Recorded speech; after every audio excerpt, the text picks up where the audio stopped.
Vamos orar, irmãos? Feche seus olhos.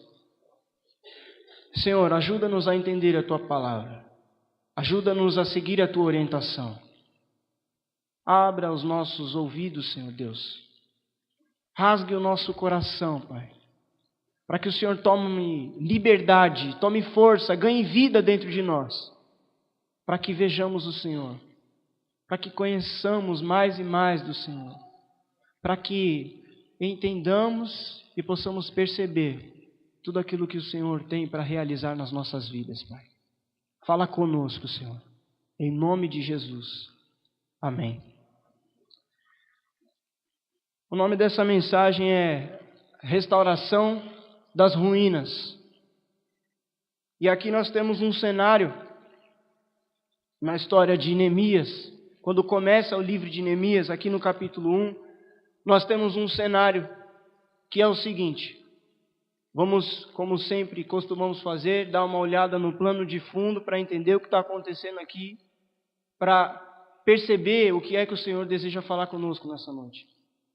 O povo de Israel, o povo separado por Deus, o povo escolhido por Deus, para viver a vontade de Deus aqui na terra, sempre se rebelando contra o Senhor, sempre pecando contra o Senhor, sempre se esquecendo dos mandamentos do Senhor, e Deus levantando profetas, para que o profeta fosse porta-voz de Deus para o povo, para dizer: se arrependa, não se esqueça de tudo aquilo que o Senhor tem feito, não se esqueça quando Deus tirou do Egito, não se esqueça quando Deus mandou o maná, não se esqueça quando Deus governou vocês através de Davi, não se esqueça de Moisés, não se esqueça. Esse era sempre o papel do profeta. Lembrar o povo do que a palavra de Deus ensina, do que a palavra de Deus fala. Sempre fazendo com que o povo voltasse a ter a sua vida pautada na palavra de Deus. E o povo sempre com o coração endurecido, assim como somos nós, deixando de cumprir os mandamentos de Deus e pecando contra Deus. Mas sempre quando vinha essa mensagem de arrependimento para o povo de Deus, também vinha uma mensagem de juízo. Arrependa-se, senão algo pode acontecer. Ajusta o teu comportamento, senão dessa maneira não vai dar para continuar. Muda a forma com que você fala, com que você pensa, porque desse jeito não vai dar certo. Era sempre assim. E aqui não era diferente. E agora eu me lembro quando Deus levanta Jeremias e diz: Jeremias, pede para esse povo se arrepender, porque senão vai vir juízo sobre Israel. E eles vão ser governados por um governo opressor, do qual eles não fazem ideia que pode acontecer com eles. E Jeremias sempre dizendo: se arrependa, se arrependa, se arrependa. E o povo queria matar Jeremias ao invés de se arrepender, negando ouvir a voz de Deus. E de repente esse juízo vem, esse juízo acontece. Esse juízo é o Império Babilônico, é o governo da Babilônia, que vem para novamente exilar o povo de Deus, levar o povo de Deus cativo. E primeiro começa na própria terra deles. Eles não pegaram e deportaram o povo. De começo começa em próprio Israel. E depois eles começam a deportar o povo, começam a levar o povo cativo para a Babilônia.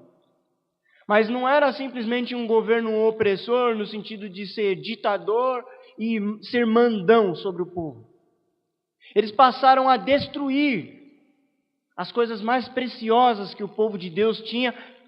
Uma delas era o templo. Era o lugar onde o povo conseguia e podia adorar a Deus. Era a casa de Deus. Eles não tinham a concepção que hoje nós temos de igreja, de ser habitado pelo Espírito Santo, de adorar a Deus em qualquer lugar. Para ele, a adoração era só no templo. E agora o templo foi destruído. E não só o templo, mas toda a cidade de Jerusalém foi destruída. E é sobre isso que eu quero falar hoje. Sobre as ruínas, sobre a destruição. Porque Neemias, ele era descendente desse povo. Mas Neemias nasceu numa época onde ele não pegou todo esse contexto histórico que eu estou dizendo aqui. Ele não viu a Babilônia chegando e destruindo Jerusalém, porque isso não aconteceu da noite para o dia. Foi um processo de anos. Quando Neemias nasceu, Neemias já fazia parte de uma história em que aquilo já era o normal. Neemias nunca tinha visto o templo. Neemias nunca tinha ido ao templo na Páscoa, como era costume dos judeus. Essa época de Neemias, ela já é um período da restauração da cidade de Jerusalém. E Neemias, por ser parte daquilo, aqui no texto que nós lemos, a partir do versículo 2, diz que ele perguntou a alguns de Judá, ou seja, aos judeus, seus irmãos, seus conhecidos, seus conterrâneos, ele perguntou como é que estavam as coisas lá, na província de Jerusalém. Ele quis saber notícias, e as notícias não eram boas. As notícias eram que tudo estava destruído. A notícia era de que nada ia bem. A notícia era de que o patrimônio do povo, o patrimônio espiritual, o patrimônio tradicional, o patrimônio familiar, histórico, cultural do povo tinha se perdido, estava destruído. Tudo que eles tinham, a identidade deles, estavam destruídas. Jerusalém estava em ruínas. E aí, agora eu quero chamar a gente para começar a refletir nesse cenário. Imagine Neemias perguntando, e aí, como vão as coisas? Como é que estão lá em Jerusalém? Está tudo do mesmo jeito, está tudo destruído.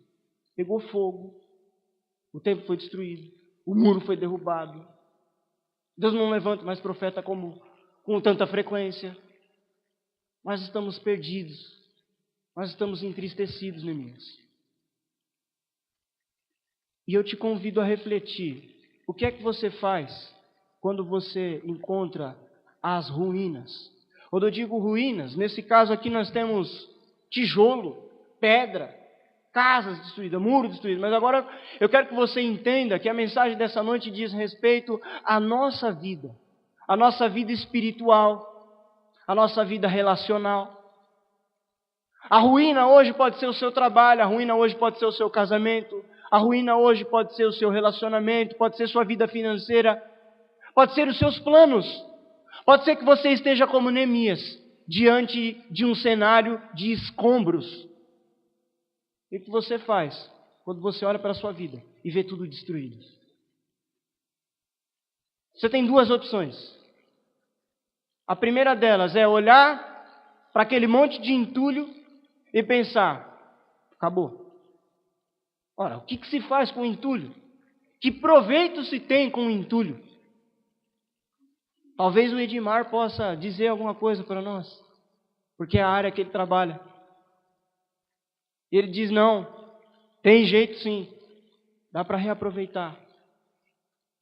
Agora, se você for uma pessoa que olha para o entulho e enxerga ali restos, é o que sobrou, está tudo destruído, não dá para fazer mais nada. Eu quero te dizer que esse não é o direcionamento de Deus para a sua vida. Essa não é a resposta bíblica diante das destruições que a vida nos oferece. Neemias tem uma atitude diferente. Ele resolve reconstruir a partir das ruínas. Neemias olha para as ruínas. Ele pega essa notícia de tristeza, de problema, de aflição, de destruição. E diz o texto, no versículo 4, que quando ele ouviu essas palavras, ele se pôs a chorar. Ele se lamentou por alguns dias. Começou a jejuar e orar perante Deus. E aqui descreve a oração de Neemias. A reação de Neemias diante do problema que ele encontra, do problema que ele enxerga, é de inquietação. Esse é o primeiro ponto, irmãos. Diante das ruínas, diante dos escombros, nós temos duas reações. Ou nós olhamos para o escombro e enxergamos destruição e não tem mais solução, ou nós vamos olhar para o escombro e ver ali uma oportunidade de reconstruir os nossos planos, os nossos sonhos. E nessa segunda opção, nessa vontade de reconstruir aquilo que não está perdido, é a inquietação. Nós não vamos restaurar nada que antes não nos inquiete. Você não vai ter vontade de mudar um comportamento, de mudar um costume, de mudar um planejamento, se aquilo não estiver gerando um incômodo no seu coração. Porque se estiver confortável, para você está tudo bem. E assim está ok, não preciso mudar, está tudo certo, está indo tudo bem, obrigado. Agora, se estiver incomodando, se não estiver satisfazendo, se não estiver trazendo felicidade, é bom repensar. É bom repensar. E eu volto a dizer, Neemias está diante de construções destruídas. Mas talvez você esteja diante de planos destruídos, de relacionamentos destruídos, de sonhos aparentemente destruídos. Eu não sei. Você é que sabe. Você é que sabe o que tem te afligido. O que é que tem te destruído? O que é que tem te atrapalhado de você se sentir satisfeito, contente, completo? O que é que te falta? Qual que é a ruína que você tem enfrentado? Você vai conseguir enfrentar essa ruína e reconstruir essa ruína quando você se inquietar diante dessa situação. Porque se você cruzar os seus braços e deixar tudo como está e acreditar que já era, que não tem mais jeito, de fato, as coisas vão continuar como estão. O segundo passo que nós aprendemos aqui com Neemias é a confissão. Vocês perceberam que eu disse agora há pouco que Neemias não fez parte desse povo que estava exilado. Ele não estava exilado, ele até ressalva no final, eu era copeiro do rei, eu não tinha nada a ver com isso, eu estava vivendo bem. Mas na oração dele ele diz, perdoa os nossos pecados. Ele não diz, perdoa o pecado deles, porque eles erraram. Não, perdoa, Deus, os nossos pecados. Eu tenho parte nisso, Deus. É olhar para as ruínas, é olhar para os problemas, para as mazelas da vida, se inquietar, querer mudar a situação, querer mudar o quadro, se colocar diante de Deus em oração, jejuar como Neemias fez e dizer, Senhor, eu tenho pecado contra Ti. Porque às vezes nós nos colocamos diante de Deus nos problemas e colocamos o governo como culpado, colocamos a vizinha como culpado, colocamos o marido como culpado, o filho como culpado, mas tudo o que Deus deseja é que nós chegamos diante dele e possamos dizer, Deus, eu sou o culpado, porque eu não tenho olhado somente para o Senhor, eu tenho olhado para os escombros, eu estou olhando para as ruínas. Olhe para o Senhor que Ele é a reconstrução. Olhe para o Senhor que Ele é a reforma, Ele é a restauração das ruínas. Se inquiete e confesse os seus pecados. Porque nós vamos conseguir transformar ou canalizar a nossa indignação, a nossa inquietação numa ação restauradora. Nós lemos a primeira parte dessa história de Neemias, mas se nós formos ler o restante do livro, no capítulo 2, diz que Neemias, certo dia, quando foi servir o rei, ele era copeiro do rei, o rei percebeu no seu semblante que ele estava triste. Ele não precisou chegar diante do rei e mostrar que estava triste, que estava jejuando, que estava preocupado com um povo que aparentemente ele não tinha nada a ver com isso. Mas o rei percebe no semblante dele a tristeza e diz: o que houve? Por que você está triste? Ele aproveita a oportunidade e diz: meu povo está sofrendo. A cidade de Jerusalém foi destruída. E o rei diz: e o que você quer que eu te faça? Como é que nós vamos poder resolver isso daí, Neemias? Eu quero te ajudar, e aí? O que eu posso fazer por você? E aí Neemias pede uma liberação para o rei. Para quê? Para que ele pudesse voltar até lá. Se unir com pessoas e dizer: vamos lá, vamos reconstruir, vamos começar essa obra, vamos parar de chorar. E aí tem um salmo lindo registrado sobre isso, que é o Salmo 126, que diz assim: quando o Senhor mudou a nossa sorte, nós ficamos como quem sonha, a nossa boca se encheu de riso. Os que plantaram chorando, colheram sorrindo. Essa poesia está dizendo: o Senhor mudou o nosso cenário. Agora nós estamos vivendo um sonho, não é mais tristeza. Nós fomos chorando por muito tempo. Agora nós estamos sorrindo, porque o Senhor mudou a nossa sorte. Aí ele termina dizendo: grandes coisas tem feito o Senhor. É por isso que nós estamos alegres. Mas nós só vamos poder recitar esse salmo e dizer: grandes coisas tem feito o Senhor por nós, quando nós nos inquietarmos diante da situação, confessarmos o nosso pecado, levantarmos, batermos a poeira na nossa roupa e dizer: sim, Senhor, eu estou disposto a restaurar essas ruínas. E aí nós vamos dizer: o Senhor mudará a nossa sorte. Grandes coisas tem feito o Senhor por nós. É por isso que nós estamos alegres. Porque num tempo eu estive plantando com lágrimas, mas agora eu volto com um sorriso no rosto. É a restauração da ruína. Mas a mudança de comportamento, de pensamento, o arrependimento que Deus há tanto tempo pedia, ele continua sendo necessário. Talvez essa mensagem seja para você que teve uma semana de ruínas. No seu trabalho, na sua casa, na sua saúde. E a mensagem para você é: esperança.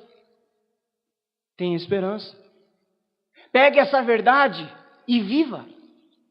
Que isso não fique como um discurso, uma mensagem onde você ouve. Mas uma mensagem que você entenda que é Deus falando contigo. Que é Deus te forçando a se inquietar diante dos problemas e mudar o seu comportamento e se arrepender, porque há nova esperança, há reconstrução. Não está tudo perdido, não está tudo acabado. Mas talvez o seu caso seja diferente. Está tudo bem. O exame deu tudo certo, foi promovido no trabalho, está empregado, está estudando, está tudo certo. Os filhos estão bem, os pais estão... Está tudo certo. Mas pode ser que amanhã não esteja. Pode ser que amanhã você seja surpreendido. E Deus já está antevendo, dizendo: você vai sofrer um problema, mas isso não diz respeito ao que você é. Isso é um processo de reconstrução. Eu citei agora há pouco Jeremias, dizendo que ele profetizava ao povo: arrependam-se, arrependam-se. E eu me lembrei agora de Jeremias no capítulo 18, quando Deus diz: Jeremias, vai para a casa do oleiro e veja como ele trabalha. E Jeremias vai até a olaria e vê lá o oleiro trabalhando, fazendo um vaso de barro. E a Bíblia diz que aquele vaso se quebrou na mão do oleiro. Não foi o oleiro que quebrou, como nós costumamos dizer e cantar. Não foi o oleiro que quebrou o vaso. O texto diz enfaticamente: o vaso se quebrou na mão do oleiro. E o que o oleiro fez com os cacos do vaso? Reconstruiu. Quer dizer, o vaso quebrou sozinho, e o papel do oleiro, que era reconstruir, depois que tudo virou caco, ele reconstruiu. E aí Deus diz para Jeremias: Você está vendo isso? É isso que eu quero fazer com Israel. Eu quero reconstruir Israel. Isso já estava sendo profetizado por Jeremias. E aí Deus continua. Por isso, Jeremias, diga a eles, se arrependa. Se arrependa. E mais tarde Deus diz através de Jeremias, fala para esse povo que eu sei os pensamentos que eu tenho sobre vós. São pensamentos de paz, para te dar um fim com uma esperança. Deus quer os nossos sorrisos, irmãos. Deus nos quer bem. E talvez você se questione por passar um período difícil, uma semana difícil, uma década de dificuldade. E talvez é hora de você reagir como Neemias. Se inquietar e dizer, não pode ficar assim como está. Se colocar diante de Deus e dizer, Senhor, eu estou disposto a viver o processo da reconstrução. Perdoa os meus pecados. Perdoa, Senhor Deus, os meus pecados. E aí sim, nós poderemos contemplar as grandes coisas que Deus pode fazer por nós. Nós costumamos cantar, e daqui a pouco nós vamos cantar isso. Eu sei que sempre está comigo. Eu também sei que nada acontece sem a tua vontade. Mas eu preciso aprender um pouco mais de ti. Eu preciso aprender a confiar, a descansar em ti, porque tu és o meu Senhor. E aí nós cantamos declaradamente, profeticamente, grandes coisas estão por vir. E grandes coisas estão para acontecer neste lugar. Só que nós precisamos crer que antes de grandes coisas que estão por vir, elas poderão vir quando nós confessarmos os nossos pecados diante de Deus. Quando nós nos colocarmos a chorar. Chorar por nós e pelos nossos. Volto a dizer, Neemias não tinha nada a ver com o que estava acontecendo em Jerusalém. Ele era descendente. Ele era descendente.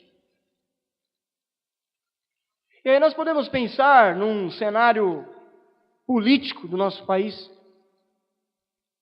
aonde às vezes nós nos inquietamos, entre aspas, tantos em dizer o que é que tem que fazer, o que é que tem que ser feito, em quem que tem que votar. Mas o que é que nós temos feito? Porque às vezes nós dizemos que os corruptos estão lá no governo, mas nós somos corruptos nas nossas casas, no nosso trabalho. Com coisas que nós dizemos, não, mas isso aqui é normal, sem problema. Não, isso aqui tem a ver. O que é corrupção? O que é pecado? Quando nós nos conscientizarmos disso e nos colocarmos diante de Deus, aí grandes coisas vão acontecer. Aí as ruínas serão construídas. Por isso, irmãos, nem tudo está perdido. Há esperança para você, há esperança para a sua família, há esperança para a sua vida profissional, há esperança para o seu filho, para a sua filha, para o seu marido, para a sua esposa, para o seu neto, para o seu sobrinho, para São Paulo, para o Brasil. E essa esperança se chama Jesus Cristo. E nós alcançamos essa esperança por meio do arrependimento.